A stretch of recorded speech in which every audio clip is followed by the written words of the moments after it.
Hello friends, स्वागत है आप सभी का सी बिबिकल आर्ट्स क्लास में। दोस्तों, आज के इस वीडियो में समाजशास्त्र के एक और वायरल मॉडल पेपर को सॉल्व करने वाले हैं।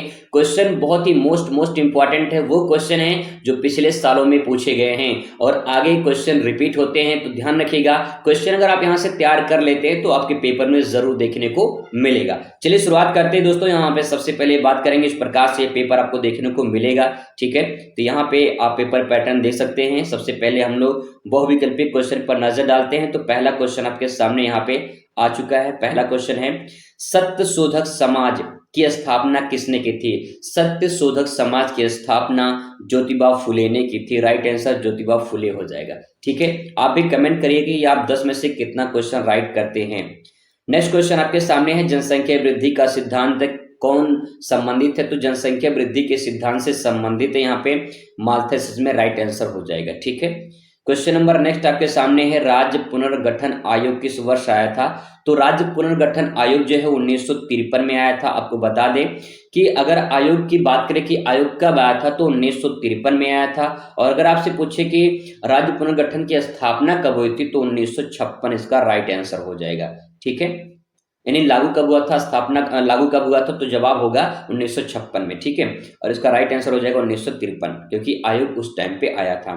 नेक्स्ट क्वेश्चन है, हरित क्रांति का संबंध किस क्षेत्र से है? तो कृषि उत्पाद इसमें राइट आंसर हो जाएगा। क्वेश्चन नंबर नेक्स्ट आपके सामने है, चंपारण सत्याग्रह आंदोलन का मतलब कि नेतृत्व किसने किया था? तो इसका नेतृत्व आप सभी को पता होगा, महात्मा गांधी ने इसका नेतृत्व किया था। और आपको बता दें कि गांधी जी की पहली जो है सत्याग्रह आंदोलन, चंपारण सत्याग्रह आंदोलन शुरुआत हुई थी 1917 में हुआ था, और ये बिहार में पड़ता है। ठीक है, चंपारण। नेक्स्ट क्वेश्चन आपके सामने है, सामाजिक परिवर्तन के सांस्कृतिक कारक के समर्थक कौन है? तो उसमें जो है आपका राइट आंसर वेबर हो जाएगा। ठीक है, सामाजिक परिवर्तन के सांस्कृतिक समर्थक जो है वेबर, इसमें राइट आंसर हो जाएगा। नेक्स्ट है, जाति का संबंध किससे है? तो जाति का संबंध भैया जन्म से होता है। ठीक है, जाति का जो संबंध है वो जन्म से होता है। नेक्स्ट है क्वेश्चन नंबर नेक्स्ट है यहाँ पे, भारतीय संविधान किस अनुच्छेद में अस्पृश्यता उन्मूलन की बात कही गई है? यानी छुआछूत का अंत की बात कही गई, तो उसमें राइट आंसर आर्टिकल जो है 17 हो जाएगा। अनुच्छेद 17 के तहत अस्पृश्यता उन्मूलन बात कही गई है। ठीक है, क्वेश्चन नंबर नेक्स्ट है आपके सामने यहाँ पे है कि ग्रामीण ग्रामीण समुदाय की प्रमुख विशेषता क्या है? तो ग्रामीण समुदाय की प्रमुख विशेषता यहाँ पे कृषि आधारित व्यवस्था समाज हो जाएगा। ठीक है, ग्रामीण समाज में कृषि आधारित समाज हो जाएगा। नेक्स्ट है कि राज्य क्या है? तो राज्य एक संस्था है। इसमें राज्य क्या है? एक संस्था है। कई बार मैंने जिक्र किया है। ठीक है, तो दोस्तों ये क्वेश्चन हो गया। यहाँ पे मैंने आंसर भी लिख दिया है, सारे आंसर। जब आपको पीडीएफ मिलेगा तो आप वहां से जो है पीडीएफ से इसका तैयार कर सकते हैं। अब दोस्तों बात करते हैं यहाँ पे अतिलघुत्तरीय प्रश्न की। तो देखिए, अतिलघुत्तरीय प्रश्न किस प्रकार से देखने को मिलेगा, आइए इसका आंसर देख लेते हैं।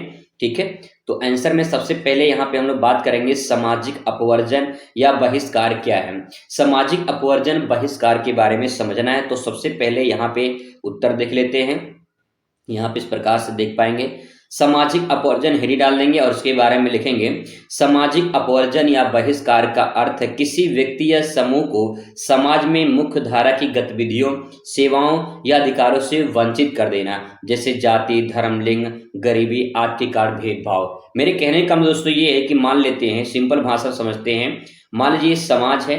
ठीक है, समाज है। अगर समाज के लोग, कोई ऐसा व्यक्ति है समाज में, कोई ऐसा व्यक्ति है जो कोई ऐसा गलत काम कर देता है, उस गलत काम के कारण अगर समाज के लोग उस व्यक्ति को समाज से बाहर कर दे, समाज से अलग कर दे, तो उसे सामाजिक अपवर्जन या सामाजिक बहिष्कार कहा जाता है। तो इस प्रकार से आप इसको फ्लो चार्ट में अच्छे से समझा सकते हैं, बता सकते हैं कि समाज के लोग जब किसी व्यक्ति या समाज या समूह को किसी भी कारणवश, कोई भी कुरीति के कारण, बुराइयां के कारण, कोई भी कारण उससे समाज से अलग कर दिया जाए, समाज से दूर कर दिया जाए, तो उस इंसान कहते हैं, उस व्यक्ति या समाज कहते हैं, या उस समूह को सामाजिक अपवर्जन या बहिष्कार के नाम से जाना जाता है। ठीक है, आगे बात करते हैं। नेक्स्ट क्वेश्चन है, नातेदारी के प्रमुख प्रकार लिखिए। नातेदारी यानी रिलेशनशिप की बात हो रही है यहाँ पे, तो रिलेशनशिप की बात करें तो यहाँ पे 2 प्रकार हैं इसके मुख्य और 3 प्रकार यहाँ पे दे सकते हैं। पहला है रक्त संबंधी। रक्त संबंधी से माता पिता भाई बहन ये रक्त संबंधी होते हैं। जैसे कि माता पिता उनके बच्चे, वो उनके बच्चे जो है माता पिता के यानी उनके खून का संबंध होता है ना, तो यहाँ पे रक्त संबंधी हो जाएगा। ठीक है। दूसरा पॉइंट है विवाह संबंधी।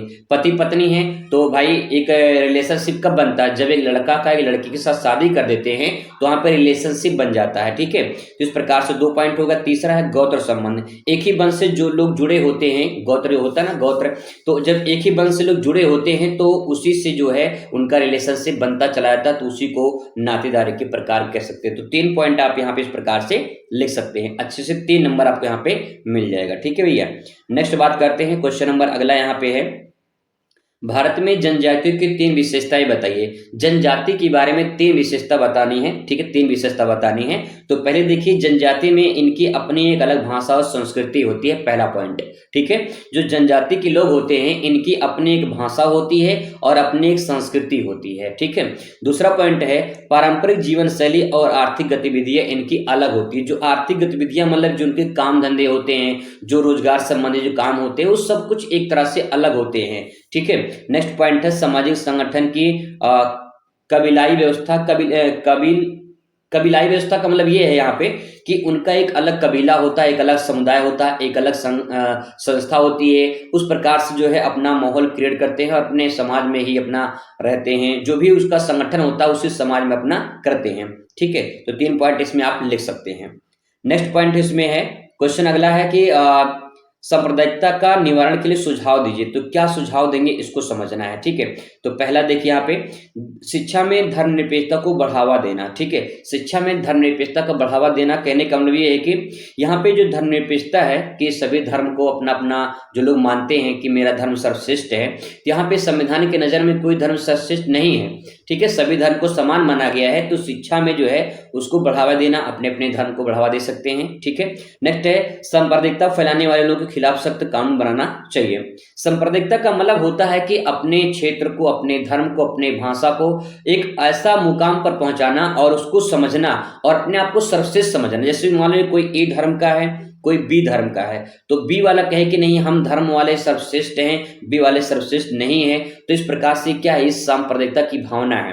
ठीक है। मान लो कोई ए क्षेत्र में रहता है, कोई बी क्षेत्र में रहता है, तो ए वाला बी वाला कहे कि हम सर्वश्रेष्ठ हैं, बी वाला ए वाला कहे कि जो है हम सर्वश्रेष्ठ हैं, या फिर बी वाला ए वाले को दरकिनार कर दे। तो कहने का मतलब ये है कि जब एक जाति, एक धर्म या एक संप्रदाय के लोग अपने आप को कहें कि हम सर्वश्रेष्ठ हैं, तो वहां पे संप्रदाय की भावना उत्पन्न होती है। तो ऐसा जो लोग फैलाते हैं संप्रदाय की भावना, उन्हें जो है उनके लिए सख्त कानून बनाना चाहिए। ये पॉइंट हो जाएगा। ठीक है।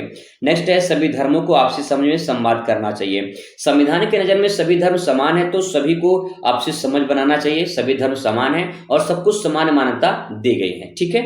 आगे बात करते हैं, नेक्स्ट पॉइंट अगला क्वेश्चन यहाँ पे, साक्षात्कार पद्धति की सीमाएं क्या है। यानी जिससे इंटरव्यू होता है, वाइवा जिसे होता है एग्जाम जो है स्कूल में, ऐसे ही यहाँ पे साक्षात्कार होता है।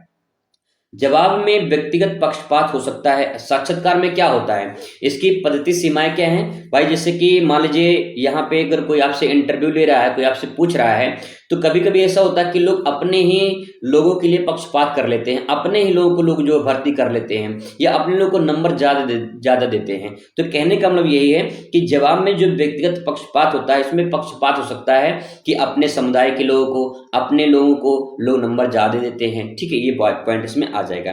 नेक्स्ट है समय और संसाधनों की अधिक जरूरत। समय और संसाधनों की अधिक जरूरत का मतलब ये है कि यहाँ पे जो साक्षात्कार होता है, जो इंटरव्यू होता है, इसमें संसाधन की और समय की जरूरत होती है ताकि लोगों को समझा जा सके, उनको परखा जा सके। ठीक है। नेक्स्ट है कुछ लोग जो है ईमानदारी से जवाब नहीं देते हैं। जैसे इंटरव्यू में पूछा गया, आपसे जवाब पूछा गया, तो कुछ लोग होते घुमा फिरा के बताते हैं, सही जवाब नहीं मिल पाता है वहां से। तो ये भी तरह से इसकी सीमाएं हैं जो है। ठीक है। तो 3 पॉइंट लिखना है, 3 पॉइंट आप इसमें लिख सकते हैं। नेक्स्ट क्वेश्चन आपके सामने यहाँ पे है, आधुनिकीकरण की 3 विशेषताएं बताइए। तो आधुनिकीकरण यानी मॉडर्न जो जमाना है उसके बारे में बताना है। तो यहाँ पे देखिए, विज्ञान और तकनीकी का उपयोग बहुत तेजी गति से हो रहा है आधुनिकीकरण में, ठीक है। नेक्स्ट, शिक्षा और रोजगार में सुधार हो रहे हैं। तीसरा पॉइंट है, जो परंपरागत मूल्य है इनकी जगह पे आधुनिक विचारधारा को अपनाया जा रहा है। परंपरागत मूल्य का मतलब ये है कि जो लोग पुरानी सोच वाले थे अब उनको दरकिनार करके आधुनिक जो मॉडर्न जमाना है और जो उसमें जो सोच विचार आ रही है उसको जो है अपनाया जा रहा है, ठीक है। तो 3 पॉइंट आप इसमें ऐड कर सकते हैं। अगला क्वेश्चन आपके सामने है, समाज जो है समाज की कानून की क्या भूमिका है, समाज में जो कानून व्यवस्था है उसकी क्या भूमिका है ये हमें बताना है। तो देखिए, सबसे पहले यहाँ पे पहला पॉइंट है, समाज में शांति और व्यवस्था बनाए रखने के लिए कानून की व्यवस्था की गई है, पहला पॉइंट। दूसरा आप यहाँ पे देख पाएंगे जो यहाँ पे दूसरा पॉइंट है, अपराधों को रोकने और न्याय दिलाने के लिए जो है कानून व्यवस्था अच्छा है, ठीक है। नेक्स्ट है, कमजोर और वंचित वर्ग की रक्षा करने के लिए कानून व्यवस्था समाज में अच्छा है। तो 3 पॉइंट आराम से लिख सकते हैं, ठीक है। क्वेश्चन नंबर नेक्स्ट आपके सामने यहाँ पे है, नगरीकरण की 3 विशेषताएं बताइए। नगरीकरण की 3 विशेषताएं बताना है। तो देखिए, यहाँ पे पहली विशेषता है, शहरों की जनसंख्या और क्षेत्रफल में वृद्धि होती है। भाई जब लोग गांव से शहर में जाएंगे तो वहां पे जनसंख्या बढ़ेगी, जनसंख्या बढ़ेगी तो मतलब कि जनसंख्या बढ़ेगी और क्षेत्रफल में भी वृद्धि होगी। नेक्स्ट, उद्योगों और सेवाओं का विकास होता है, दूसरा पॉइंट। और नेक्स्ट है, पारंपरिक ग्रामीण जीवन शैली में बदलाव आता है। जब लोग गांव से शहर में चले जाते हैं फिर शहर से जब गांव में आते हैं तो उनके अंदर कुछ परिवर्तन देखने को मिलता है, कुछ बदलाव देखने को मिलता है। तो इस प्रकार से जो है जीवन शैली में बदलाव होते हैं, ठीक है। क्वेश्चन नंबर आपके सामने नेक्स्ट है 19 नंबर क्वेश्चन देख पाएंगे यहाँ पे, सामाजिक आंदोलन किस उद्देश्य से उत्पन्न होते हैं। तो सामाजिक जो आंदोलन होते हैं किस उद्देश्य से उत्पन्न होते हैं। तो देखिए, सामाजिक आंदोलन का उद्देश्य समाज में किसी समस्या का हल करना, असमानता को समाप्त करना, सामाजिक सुधार लाना, जैसे महिला आंदोलन, भारत छोड़ो आंदोलन आपने नाम सुना होगा। तो ये जो आंदोलन होते हैं ये समाज में कुछ ऐसी कुरीतियां होती हैं, बुराइयां होती हैं, उनको खत्म करने के लिए, कोई भी समस्या होती है उस समस्या का हल करने के लिए, जो समाज में असमानता दिखाई देती है उसको समाप्त करने के लिए, सामाजिक सुधार लाने के लिए ये सब आंदोलन किए जाते हैं।